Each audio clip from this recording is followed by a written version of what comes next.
Frantz Fanon wrote a book so dangerous that France banned it the same day it published.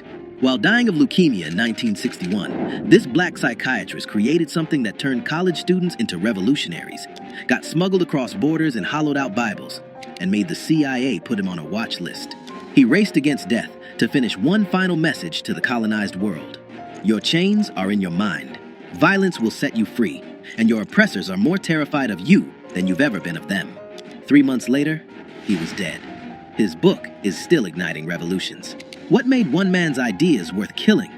Fanon told colonized people worldwide that their mental enslavement mattered more than their physical chains, and that force against oppressors wasn't just justified, it was psychologically necessary for liberation. Steve Biko built South Africa's Black consciousness movement on his theories. Palestinian fighters and liberation movements from Bolivia to Ghana still quote his manifesto like scripture.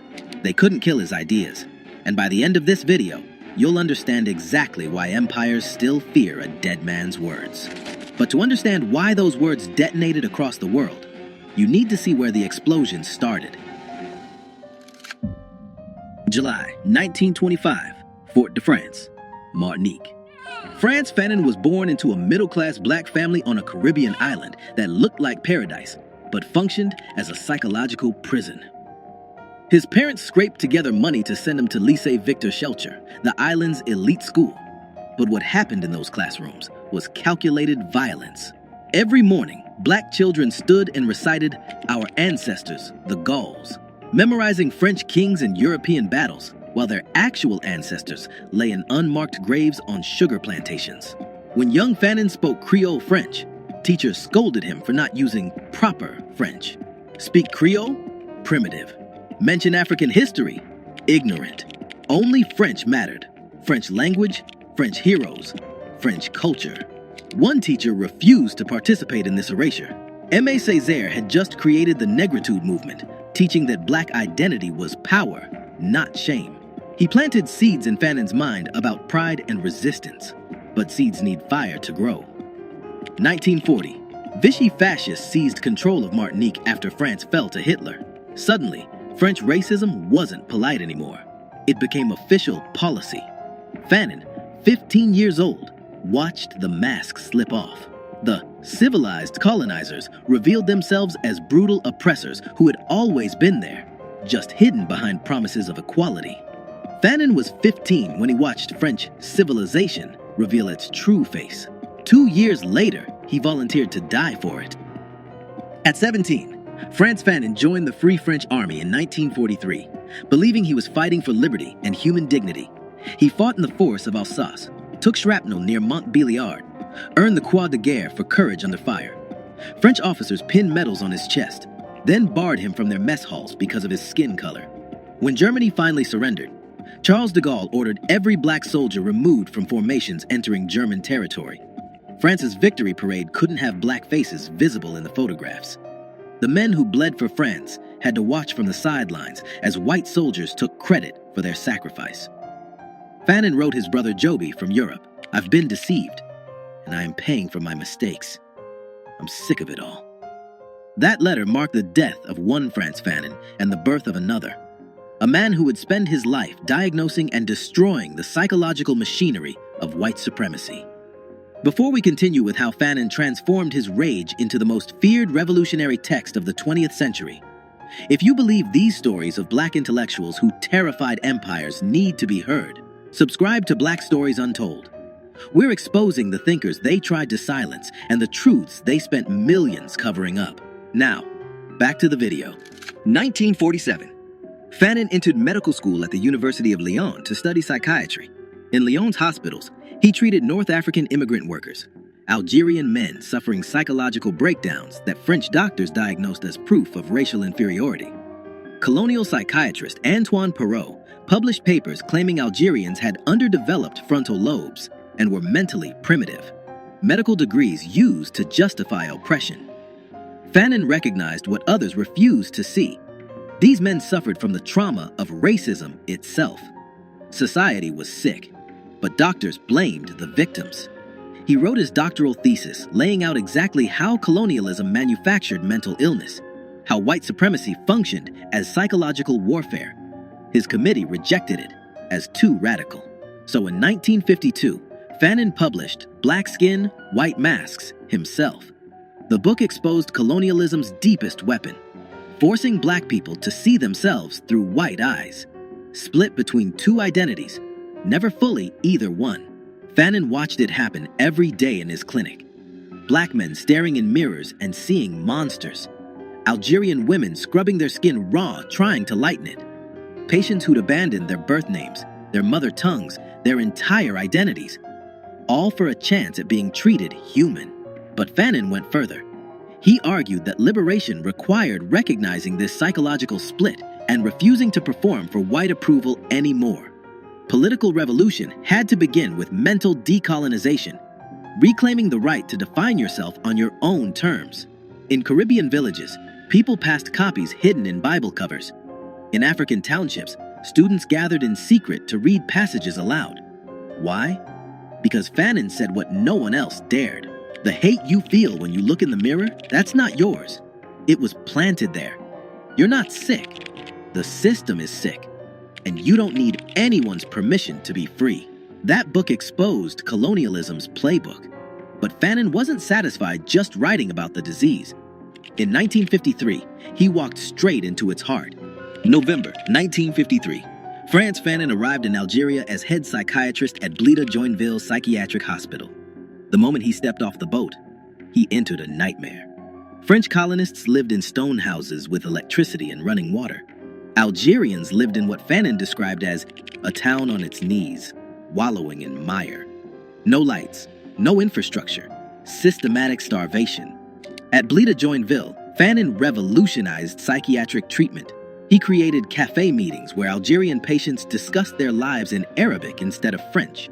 He established workshops for basket weaving and pottery, organized Muslim and Christian religious celebrations, started a patient-run newspaper. He was reconnecting people to their culture instead of forcing them to assimilate into French normalcy. But his patient roster revealed the true horror. French soldiers who brutalized Algerians during interrogations came to him with nightmares and psychological breakdowns. Algerian victims arrived unable to speak, unable to stop screaming. One French policeman sought treatment because torture had made him violent at home. He was battering his wife and children. The man didn't want to stop brutalizing Algerians. He wanted relief from the psychological cost so he could continue with a clear conscience. Fanon stared at an impossible truth. You cannot heal individuals in a society built on violence. November 1954. The FLN, or the National Liberation Front, launched coordinated attacks across Algeria, declaring war on French colonial rule. Frantz Fanon immediately chose a side. His hospital became a secret sanctuary. He treated wounded FLN fighters, hid weapons, provided medical cover for revolutionaries. By 1956, this impossible double life was destroying him. He was a French government employee, helping France massacre the people he was secretly protecting. On November 1956, he wrote his resignation letter. There comes a time when silence becomes dishonesty. France expelled him in January 1957, giving him 48 hours to leave Algeria. Fanon went underground instead. He surfaced in Tunis, joined the FLN openly as editor of their newspaper, El Mujahid, and became the intellectual voice of Algerian liberation. France thought expelling him would end the threat. Instead, within months, Fanon had become Africa's most dangerous diplomat. As FLN ambassador to Ghana, Frantz Fanon traveled across Africa, meeting revolutionary leaders. Kwame Nkrumah in Ghana, Patrice Lumumba in Congo, Felix Mumi in Cameroon. At the 1958 All-African People's Congress in Accra, he advocated passionately for the African Legion, a continent-wide armed force that could coordinate liberation struggles from Algeria to South Africa. European powers understood the threat. One unified Africa, sharing weapons, tactics, and revolutionary consciousness, could dismantle the entire colonial project. Fanon was the architect connecting these movements. French intelligence sent assassins. Near the Algeria-Tunisia border, a landmine detonated under Fanon's car. 12 vertebrae fractured. He survived, barely. More assassination attempts followed. His body was breaking, but he kept traveling, kept writing, kept building networks of resistance.